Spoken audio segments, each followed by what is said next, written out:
Tired of the hype about living the dream? It's time for truth. This is the place for tools, power, and real talk so you can create the life you dream and deserve. Your ultimate life. Subscribe, share, create.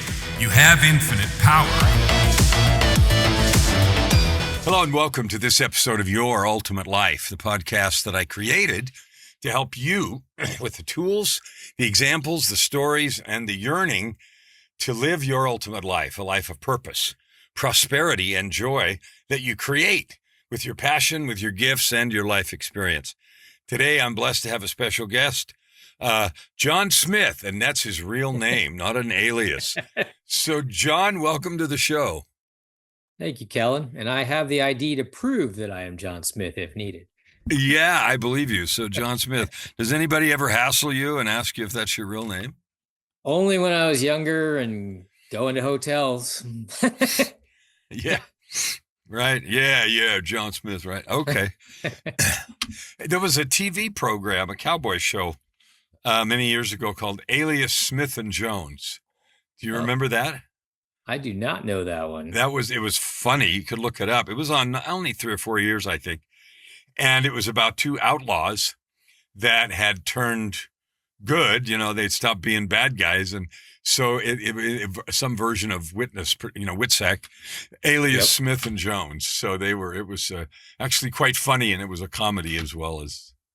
Sounds like they remade a little bit of that with a Mr. and Mrs. Smith movie, which be a good run for Kelly and I. We could go that route. You could, Mr. and Mrs. Smith. All right. So, John, I don't do introductions per se. It comes out in the conversation. I like to start with giving the audience a sense of who you are. And rather than a resume or history, which we'll get to some of, I want you to start with how you intentionally are adding good to the world.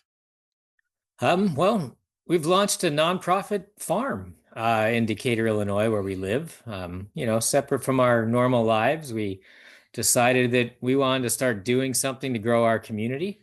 And that's what we landed on. We had some land that was floating around, and there's food deserts and food insecurity everywhere these days. And so my wife and I, on Christmas Eve of last year, just kind of popped into our head, and we spent a lot of time kind of figuring out how that might work. And our primary goal is to grow food and give it away there's places here in town, Good Samaritan, food banks, and food pantries that are all in desperate need of more food for people in the community.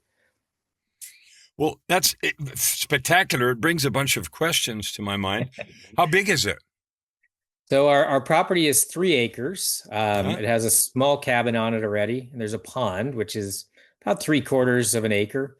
We're starting small because we're new farmers.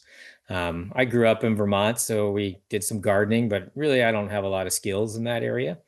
So we've started with probably about a 1/2 acre of it for this pilot year. And, we've been out there rototilling and starting seeds all over our dining room here at the house, and, all that kind of stuff, just figuring it out and kind of waiting for the last frost to go. We started planting. It's been a little adventure so far of trying to learn how to deal with earth in Illinois and, get things to grow and start moving. There's just not a lot of ready to eat food being grown in Illinois. Lots and lots of agriculture, but, the focus is a little different than getting food to the local community. So. Wow. So I love that. And with a 1/2 acre, are you guys, you and your wife, doing all of the work, like planting, weeding, everything, or you've got help for any of it? So far, the vision, of course, is to do some campaigning for volunteers. So we've been working with some community resources and got our social media up and kind of getting through the legality of having volunteers out on the farm. But the real goal is to have people come out and learn to farm with us, put a couple hours in and get, like a farmer's share for the work that they do, and at the same time helping our community. So for every volunteer that comes out and works X amount of hours, we'll have this kind of model of produce bucks And at harvest time, they get first dibs on some of the vegetables that are growing. Some will be going, or a large portion will be going to, the community pantries and food banks. And then we'll be doing some heirloom sales at farmers markets to try to make this a reoccurring self-funded process, where, we'll sell flowers and heirloom tomatoes and things like that to kind of reinvest back in for the following year. So it just keeps going, and we'll want to keep educating and then grow programs off of it. I mean, sky's the limit if we can just stick to it and, and really just get it up and running this first year, just to see what we need to do to make it grow after that. Cool. Well, you said food pantries and food banks and that kind of thing. Well, one of the things that it's not like you're doing, but it happens up here is every year in Edmonton, they have a food drive for the food bank. And Yeah. everybody, volunteers. I've done that several years, my wife and I, and even our Ukrainian mother and daughter that were living with us for a few years. We'd go out and pass out the bags on the door handles, right? And then on Thursdays and then on Saturday, go pick it up, drive around, pick up stuff, and then turn it into the food bank. Not that this is anything like that, but what it made me think is maybe some of the food banks, the people that they're serving, that would be a place to get volunteers and things as it grows from a half acre to 1 to 1.5 to maybe the full. I don't know. Sounds like the most you could do would be 2 acres on the property you have now. Yeah. Yeah, and that's kind of, what we're looking at. And we've been out talking to those folks. There's some community events that kind of drive the growth of community projects. So Mhm. we've been talking with other nonprofits in town, art projects and, other groups to, whether it be church or, just Boys and Girls Club, stuff like that, the local school district. They all have sorts of programs where we can get, interns / volunteers, and trade and basically do some trading on, how to grow things at the same time, get some help and provide those folks to volunteer with the food. We're just getting started and trying to get the word out. Yeah. And really, the more we do, I mean, the long-term goal is to grow this beyond, our current town. The food insecurity and, in these zones where, people are going to get canned goods and there's no fresh food to eat and things like that is kind of rampant across the US. So, and I think the world. And if we can prove this out, at a local level, as we get more people vested in it, time wise, financially, whatever the case might be, we can grow it, to make it more of a national program, then hopefully it grows legs and we do a lot of good, really. I love it. I think that there's a high level of possibility here.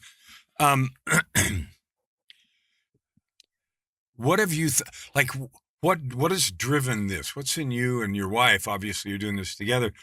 What is in your heart or your experience that has brought you to do this? Because I'm sure you said 2 or 3 times, well, this first year it is, which means there's going to be a whole bunch of crap that happens that you didn't expect, Yeah. which means that next year is going to be way different and it's going to be harder. And there'll be more than once that you and her sit down and say, oh, crap, this is harder than we thought. So that's going to happen.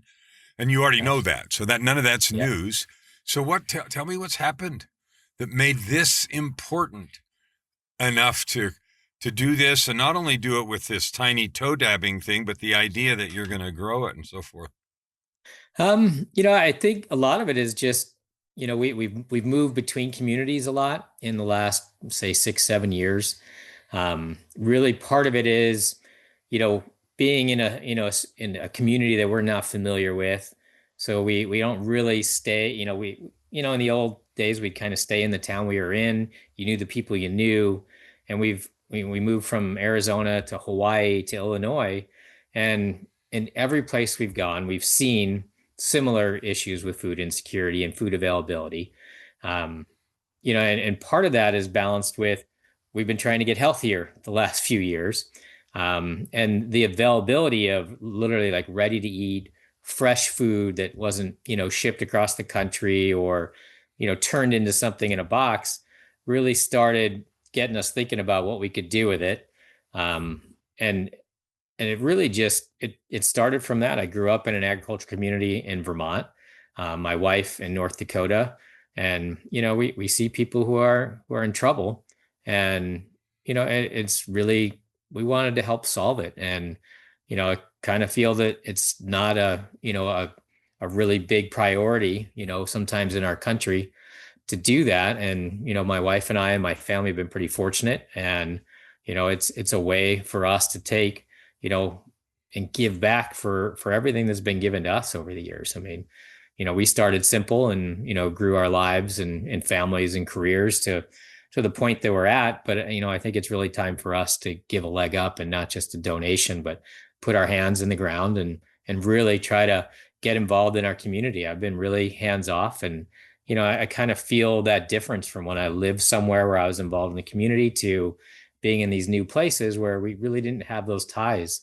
And I see things in our neighborhoods, in our towns, and I want to get involved and help. You know, And I'm yeah. finish up. Go ahead. Yeah, I've been working in the corporate life forever, my whole career, and this just feels different when I go out and I talk about this, or I work on the farm. I feel lighter. Wow. Yeah. Mhm. Yeah. So that you said several interesting things that I want to probe, or not probe, but just discuss a little bit more. It's like a person could say, I'm going to get healthy. Okay, I need to have a little, uh, you know, wood garden in the backyard to grow a few tomatoes and some cucumbers and this and that. And a half an acre is quite a, what you said was the start. So that's quite a piece of ground. I had a house that was on a half an acre. And I just remember thinking, as you described that, the house, the driveway, the front yard, and the backyard was quite big and had a shed in the corner, and in compared to like suburban houses. And to have all of that cultivated as a starting point, that's a lot of dirt, dude. And so It's more than I expected. yeah, I'm thinking that's a lot of dirt, a lot of rows, a lot of little stakes at the end that show the plant that's supposed to show up in a few weeks. Tell me what gives you the energy. Like if you said maybe before we got on, you still got a 9 to 5. So Yep. you're doing some work. I know you do Yep. IT work, and you talk about that if you Yep. want. But what gives you the energy? Because a farm ain't trivial. It's a Right. constant thing. Yeah, and it just makes me happy when I go out there. And I've been doing IT for a long time. It's a great career field. I work, varying hours, 40, 50, just depends what's going on every week. But when I go out to the farm, and I have a purpose that's not just getting through the day, the week, the month, the year. There's a there's a goal to the end of this, that we're producing food to help people in our community, and that's part of it, right? So there's a mental checkbox there for changing how I'm spending my time. But I tell you, you go out, and as I said, I have no idea what I'm doing. I rented a rototiller from the local tool place, but it's fun, and it makes me feel young. It makes me feel happy to be outdoors, hand in the soil. you know Probably as a kid, I didn't like touching worms. I was digging holes and worms are crawling out. I mean, it was great. And so every night when I get done and I wrap up with work, we have, dinner or family time. I try to do one thing for the farm every day, whether it's paperwork, physically at the farm. And I spend my weekends out there, and it reinvigorates me. I kind of gone through a life of, like you said, corporate work. And, I've enjoyed and I love where I work today. Great company, great great job, and great set of people that I work with. But this is different. This calls to a different part of your heart and soul that work doesn't. And I know it's work of a sort, but it doesn't feel like work when I do it. And I think that's where I get the energy from. I mean, if you ask my wife, though, I always have too much energy. So we've directed it somewhere now, and so it'll do some good. I want you to talk for a minute. You've given a great description a very attractive purpose, a reason, a yearning to give back, which is a common phrase that we use because we don't really know what else to say, Right. to acknowledge the abundance of life that we have had by some return mechanism. What would you say to people, and this is a general question, and I know the answer is individual, but what would you say to people who say, wow, I wish I could do something like that, but I don't have a piece of property, or I don't, and they have a list of 26.4 excuses why they can't do their version of this. Like, what would you say to them by way of advice or encouragement or information? First option would be join us. But otherwise, it doesn't take a piece of property. It takes, a pot, right? To stick your hands in the ground, or, a plastic tub. And it doesn't have to be you starting a farm. There's an organization in your community that needs your help. So if you have the spare time and you want to feel, I think what I'm feeling when I leave work and I go to the farm, that it's really not about me growing food. It's about me getting involved in my community, and not just to give back, but to have a connection with my community. I mean, I really like the idea of giving back. I like the idea of growing fresh food. So this is the lane, that's working for me. And if gardening isn't your thing, or digging in the ground, there's so many things in your community that you can participate in. As simple as picking up trash, or working at your arts council, or any of these things are available, and I don't think we engage in them. And I don't know if, I think we talked about it as kids, being a good Samaritan and getting involved in your community. And I think the digital age has changed that a lot, good and bad. But I really think that if you want to do something like this, it's baby steps. I think, we have mint and tomatoes and a couple other things that we grow in our yard. And that has led maybe to this, because we like the fruit of the labor, so to speak. But in the end, you don't have to have a plot of land. You don't have, if you have a place where you live, there's water, there's potting soil, and there's plants that you can start if gardening and food is your thing. And if it's not, what skills, or what do you have, or are you interested in, and how can you then get involved in your community to use those skills, learn new skills, and bring that, and you'll meet people, which is, I think the biggest part of it. And I think we're losing a sense of community in the world right now, and some of that is technology, and some of that is choice, of not being involved. It's not my problem, it's someone else's thing. If I take care of my own, that should be sufficient. But yeah, I say take your time, quit watching television, streaming, whatever, and I'm a huge video gamer. So it took me a little bit to disconnect from my habits of downtime. And I find this downtime, and it's not really downtime, far more rewarding. Like, I have my family, I have my job, and then this is an interest. This is something I want to do. And once you start doing it, it just pulls you into it. It's fantastic. You feel better. I move more. I talk to more people. I'm excited about stuff, as I get to the end of the day. And those are things that we're missing. And I have a feeling they're missing for every other person. Let's assume that you're right. That there's studies and other things that have said that the supposed increase in connectivity that the devices and the technology has provided has actually created more isolation and more mental illness and more struggle. Why? So we've built ourselves into isolation.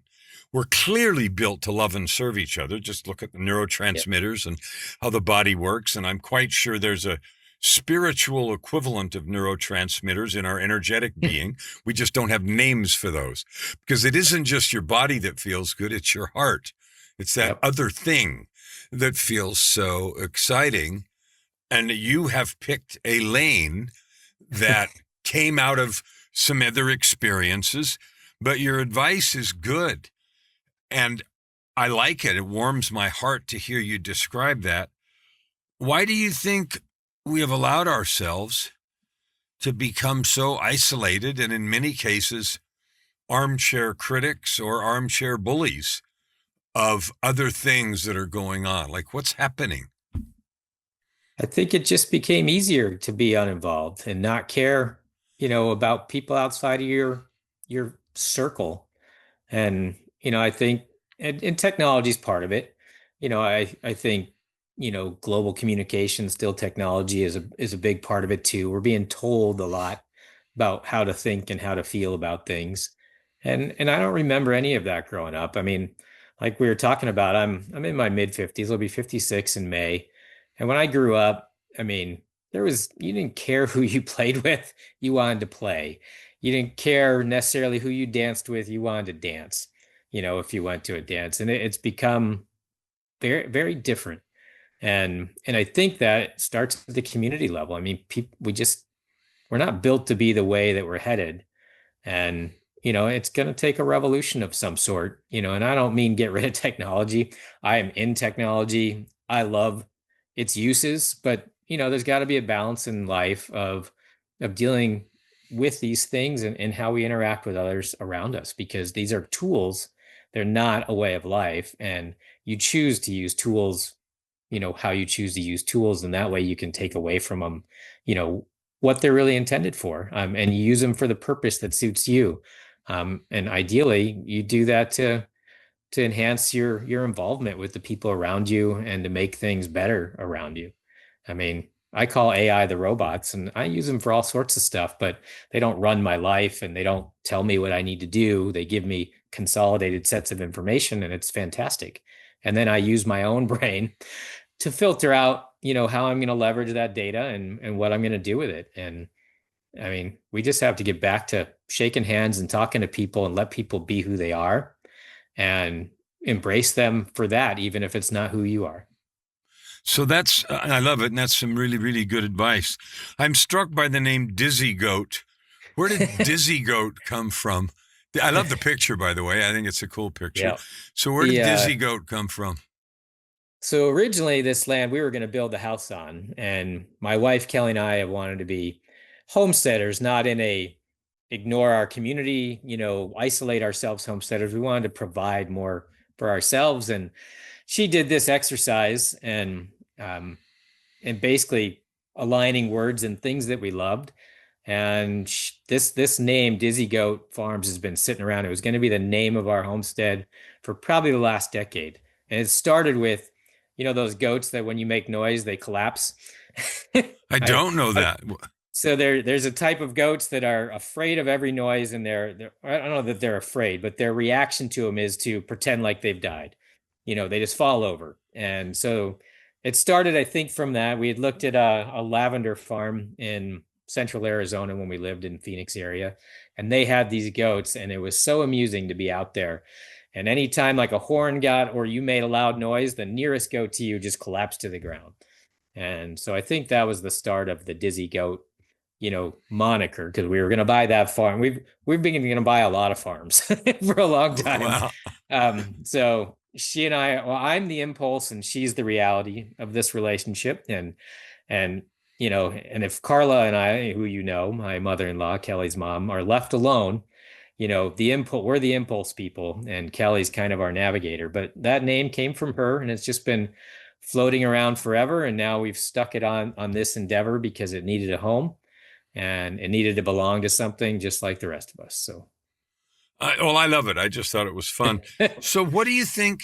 Like, I know that you've designed, or Kelly has, if you haven't, some kind of a plan over this year, next year, 2 years, 3 years. Can you share a little bit of what your vision is? Like, a question you've probably heard me ask before in other contexts is, what does the world look like after you fix it? Right. It needs more fixing. Yeah.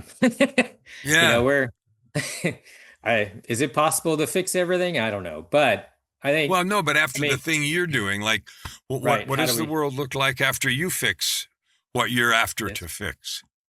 So, I mean, I think we just keep growing, not just from a food perspective, but there's so many things. And yeah, Kelly is a big part of what we could add on to this. Part of what we're doing right now as a side piece is putting together guides on how to, what services are available, as far as, SNAP and how you can do prescription food and all these other things. But I think ultimately we're going to tie some coaching into it. There's going to be, you know, kids camp type thing, learning how to grow and participate in the community from putting stuff in the soil to selling it at a farmer's market, kind of life skill stuff. But really, our we kind of have a 5-year plan, a loose one. First year is make the farm viable, which is this year. Second is really expand it to its true capability. That would be the year 2. And 3 through 5 is really to grow this nationally and bring attention to it, not just from delivering food, but, more of a media sense, whether it's documentaries, a food channel, exercise, a podcast, perhaps. Mhm. But with each of these things in every community that we end up touching and talking to, really the hope is that we inspire other folks. I mean, take our ideas, take our processes, grow this beyond what we can do by ourselves, or take this same thought and this energy and apply it to what means something to other people, really to give hope and encouragement for folks to do what we're doing, whether they have resources or not. There's stuff out there that you can do, and there's ways that you can find to do it and get help in getting it started. And I like to encourage a movement, really, more than anything else. I mean, I want us to be successful in this because I like what it is and what it means for, people as we expand and for growing communities together. And the more of the togetherness and the growth and, giving communities resilience, is really going to grow into fixing other things that I don't feel like I have control over, you know. And this is something I think I can do to help things move, to move a dial. And if we can encourage more people to help move the dial, we get back to where we were. And I don't know if we were always there, but more of a sense of community, helping people around us, less division, those kind of things. And food is a core resource that every single person needs, and to do it with sustainability and do it in a local basis where it makes sense, to get food to people. These are all the things that I think matter. And as you pull communities together, there is just going to be less and less of the negative and more of the positive. Well, And I hope I it love it. just sparks other positivity. Yeah, yeah. And so I'm glad I asked that, because you've got a year or two to focus on the growth of this particular application. But what you're sounds like you're saying is, look, whoever you are, you can grow food, you can grow your soul, you can grow other things based on your life experience. You can find the things where you can create and add good to the world, my words, but Yep. in your way, with your experience, your passion, your expertise, your skill set, and figure out.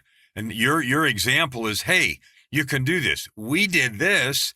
What can you do Yep. in your place? And you can start anywhere and do anything. And if you have, I'm sure you've thought of all this, but this community pooling of resources, that sort of thing, and that's probably for later. I Yep. like the idea of a podcast, because one of the things I think will give your, not because you're on one, but because one of the most important things when you want to start a movement of any kind is the documentation of it, not after you're done, but along the way. Mhm. And so, a choice to do that, I think, would be really good. Um, that would be fun. You could talk about the inception and the idea and the daily challenges, and, the things that you've said earlier about it being energizing for you, and about somebody being the dreamer and somebody being the navigator. All those are issues that are going to face anybody who's going to try to start anything of any substance. Yeah. And the true comedy of your failures, which are really just, helping you learn to do the next step properly. And we're already in hitting those. I mean, we rolled out fabric, for rows for 500, feet of rows, and then realized we were doing that on rows where, we had to plant things under the ground, and we've just covered it with fabric. And, But we didn't realize it until we had gone through a pretty impressive effort to get those things through the fabric and under the ground, and before it dawned on us. So, that kind of information, it's not so much about how successful we are. Are we getting 10,000 pounds of food to a food bank? It's not it's a business of us just getting, something done and starting the movement. And we're going to make all sorts of mistakes, but I think by showing, really how poor a farmer we are as we learn, it'll make it accessible to other people who are like, well, there's too many of these concerns. And we mentioned that earlier, there's a lot of work. There's a lot of things we don't know. There's a lot of stuff that has to get done constantly, but it's fun. And even when you mess up, it's everybody messed up. I mean, everybody messes up everywhere. Failures are they're not a failure. They're just teaching you something so you do it better the next time, and find humor in it. I mean, sometimes it's frustrating, sure, but look back on it and go, yeah, probably should have recognized that before I laid fabric and tried to shove onions under it. Yeah. But yeah, I mean, it shows people that it's doable, which is a podcast is the perfect way to do it. And the reason is you could do a series of articles on Medium or Substack or, some kind of thing like that. But a podcast right now, they're big, they're in favor. Everybody and their dog is doing one. And, your encouragement, because of the fun name, you could just call it Dizzy Goat Farms, and it would be, the subtitle would be exploration of resilience and growth in a technology world, or back to the dirt despite technology or some other thing, right? And I think that could be really cool. Yeah, we've been kicking a few names around, like common growth or grounded growth and things like, I mean, just for product related stuff. And I think it's good. I mean, there's so many fun, cute ways that we can address it, because we're not serious. I mean, we're serious about what we're trying to do, but we don't take ourselves serious. I don't have these milestones I have to meet, and, donations and vendor, all that. We are just going through this and figuring it out as we go. And we're excited about it. And we want other people to get excited about it. And we will, we'll grow it, at the speed that we're able to grow it. And we're going to do the good that we can do, with the resources that we have. And as we get more of a name around it, I think that'll grow exponentially to where we can really, really do some good, not just in our local area, but everywhere. So, just one other thing, and then I want to switch topics. I would really encourage you to figure out some way to document this growth and process. The doing of it needs to be, it doesn't need anything but to document it. Yep. Because 6 months from now, a year from now, the things that you have recorded and talked about or whatever it is are going to be priceless to you. And for those that you want to share the truth that you're saying, you can do this in your way wherever you are. And if you have a legacy of articles or episodes or whatever you choose, it'll be the trail, the breadcrumbs, the trail markers. Yep. I love that. We really want to document the process. And I hate the word kit, but we want to put, a kit together that people can follow. And there's a million of them out there. I mean, I can't throw a stick on Facebook without running into, another piece, but the more the merrier. This isn't a competition thing. We need to make food, and we need to, help communities, strive. And I think, like you said, if we document the fun, the good, the bad, the ugly as we go, it really will encourage people to do it. Well, it makes the journey accessible. Do their own thing. Yeah. Makes the journey accessible instead of just seeing the end product. So I wanted to go in a completely different direction. What else is going on in your life? Like, you have a 9 to 5 in IT. Kelly's doing something, and I can't remember what that is. And so what kind of choices, whatever a person picks, there's a trade, because you weren't spending a lot of time sitting in a chair with your feet up counting dots on ceiling tiles, and those little holes in the acoustic tiles. You weren't spending a lot of time doing that. So you had a life. It was full. You would have said before that you were busy. Yep. What kind of decisions and trades are you guys making? And what has been the criteria for those choices for you?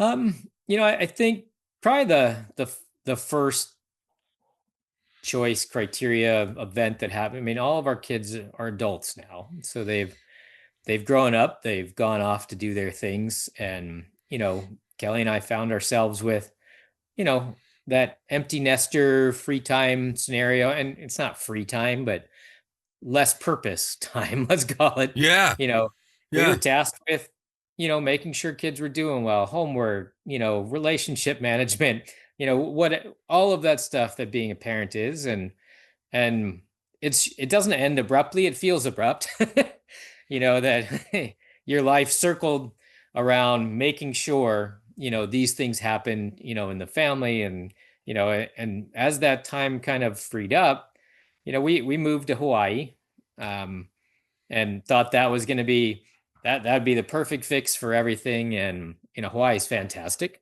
I would love to live there again. It's pretty expensive to be there. We found ourselves to be lonely there. We broke into a new community. We were used to being in a community where we raised our children, so we knew people. We had family around us, all that kind of stuff. And I think that was probably the beginning of this transition. You only can watch so many episodes of something on TV before, the novelty of it wears out. And you don't care if there's another show or another movie or another concert, or, you're missing something. And that, I think that disconnect for us was going from being parents to, we're still parents, obviously. We like to stick ourselves into our kids' lives still, and vice versa. But that left a little bit of space in our lives. And we spent probably the last 6 years trying to figure out how to fill that space. We tried flipping homes. I thought I'd be a diamond vendor for a little while. Just absolute crazy stuff. And we moved to Decatur, Illinois, sight unseen. We've never been here before. Again, having a hard time breaking into the community. Make friends is not as easy as it used to be. I mean, we've talked about some of that from an electronics perspective, but where do you go, to meet people in a brand new place and find acceptance and community, really? We've made inroads there, but we're still missing something. I mean, our jobs are our jobs. They have been forever. It's so you just kind of feel like some of that's missing. And this, we've cycled through, like I said, a bunch of ideas, and I don't know what number Dizzy Goat Farms ended up being in those, but it's the one that when we talked about it, other than annoying our children about constantly talking about it, in some cases, I think my daughter was here in March, and after like an hour, she was done hearing about the farm. She thought it was a great idea, but she didn't need to know everything I was sharing with her.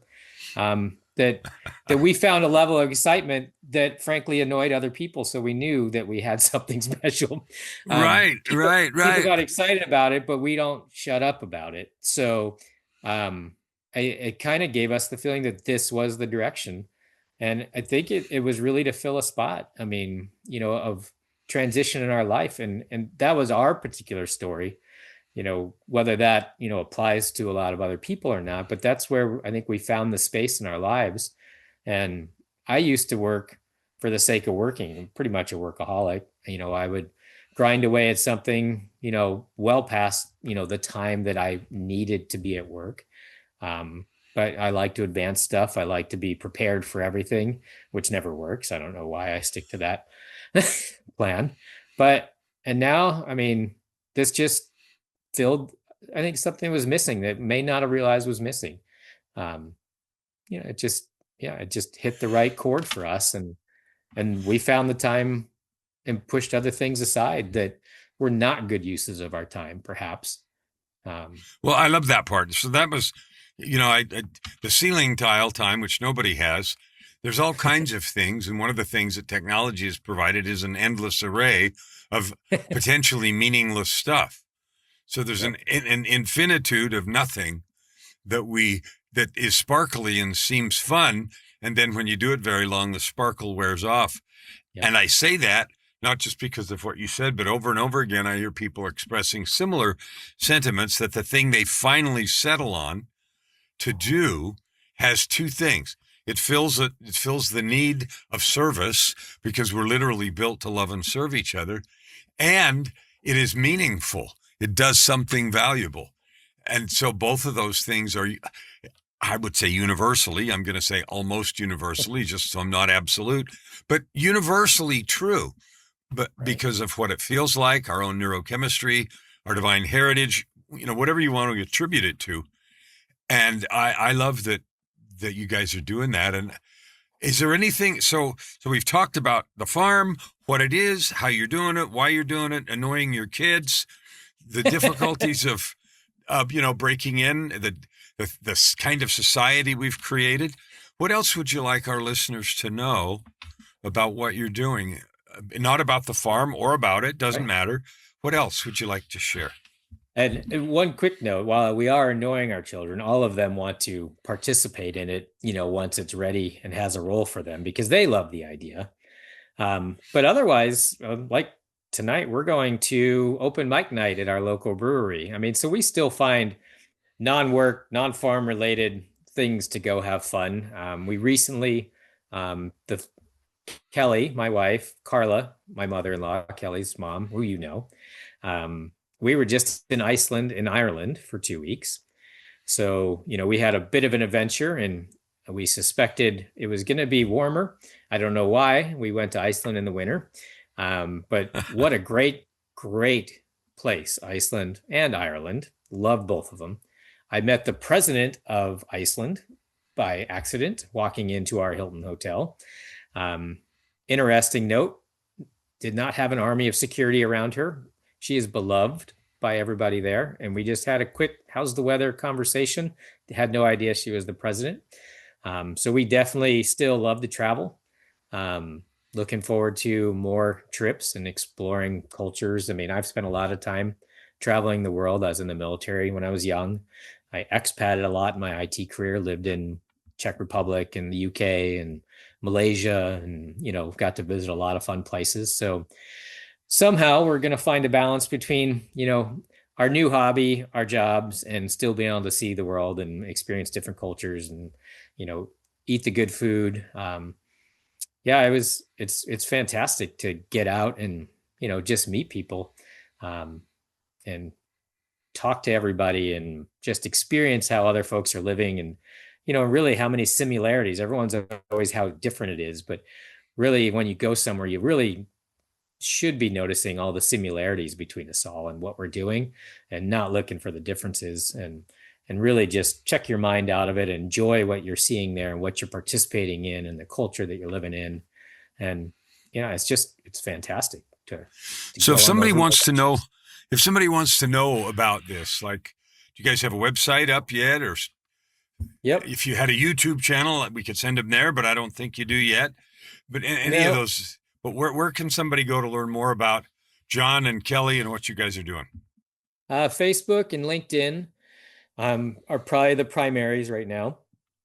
Is it We are working on a Dizzy Goat webpage. Farms or John Smith? Dizzy Go Farms and John Smith. Both. Well, the John Smith one's a little more complicated because there's a Yeah, I lot of was going to say there'd be a couple of them. those. Yeah. Dizzy Go Farms is readily accessible. Of course, Kelly and I are tagged on a lot of the posts. We've been posting, as we go through and do some of the steps, but really social media is the place right now. There's a website in progress, and, I've been, you will be my first entry in a media kit, since I've never done Okay. anything media related. So yeah, I'm kind of an anonymous John Smith, so I'm a little hard to find. Um, and John Kelly's A. been Smith, around. John Anonymous Smith. Yep, maybe it might have to be my new handle everywhere, although perhaps that's taken as well. Yeah. The creative minds are probably ahead of me on the internet, which is interesting, being an IT guy, being behind.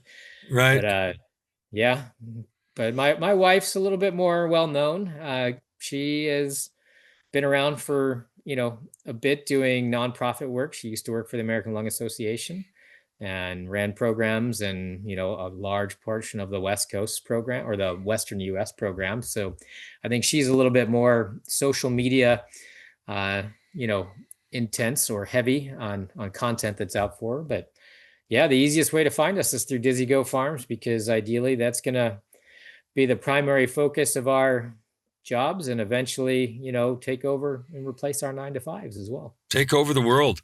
Well, John, I want to thank you. What I really noticed is that you've covered so many things. We've talked in the context of the Decatur Farms, but what we've really talked about is the truth of everyone having gifts and talents, the truth of the calling we all have to add good to the world, the truth that we're made to love and serve each other, and a bunch of other things that were, that came up peripherally, but were really present in this. So I really want to thank you for being with me today.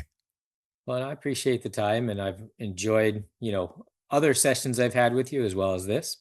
I actually really enjoy your energy. So it's been fantastic meeting you this year and look forward to many more conversations with you. Yeah, thank you. Listeners, I want you to pay attention here, because even though we talked about the farm and the small purpose and the first year and the second year and the growth and then the national movement and the worldwide movement, the emphasis is on community. The emphasis is on meeting people. The emphasis is on sharing the intimacy that community once provided and the mutual support and the fact that we're more same than different and all of those related things, because those are fundamental eternal truths. And in this conversation, we talked about them in the context of John and Kelly's goal, but they are true. And each of these things are going to help you move forward as you create your ultimate life.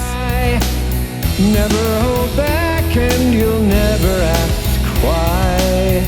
Open your heart and this time around. Right here, right now. Your opportunity for massive growth is right in front of you. Every episode gives you practical tips and practices that will change everything. If you want to know more, go to KellanFluckigerMedia.com. If you want more free tools, go here, YourUltimateLife.ca. Subscribe. Share. Stand with your heart in the sky and your feet on the ground.